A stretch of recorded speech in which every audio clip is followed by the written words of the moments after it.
कराग्रे वसते लक्ष्मी करमध्ये सरस्वती करमूले तु गोविन्दम् प्रभाते करदर्शनम् समुद्रवसने देवी पर्वतस्थलमण्डले विष्णुपत्नी नमस्तुभ्यम् पादस्पर्शम् क्षमस्व मे वसुदेवसुतम् देवम् कंसचारूणमर्दनम् देवकी परमानन्दम् कृष्णम् वन्दे जगद्गुरु।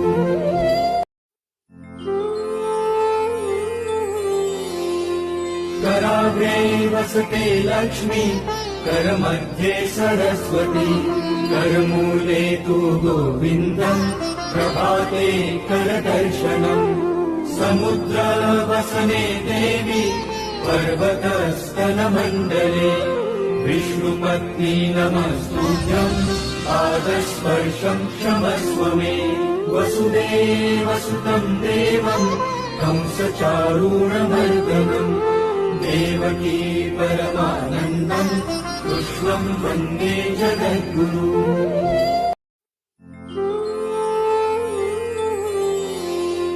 कराग्रे वसते लक्ष्मी करमध्ये सरस्वती करमूले तु गोविन्दम् प्रभाते करदर्शनम् समुद्रवसने देवी पर्वतस्थलमण्डले विष्णुपत्नी नमस्तुभ्यम् पादस्पर्शम् क्षमस्व मे वसुदेवसुतम् देवम् कंसचारूणमर्दनम् देवकी परमानन्दम् कृष्णम् वन्दे जगद्गुरु।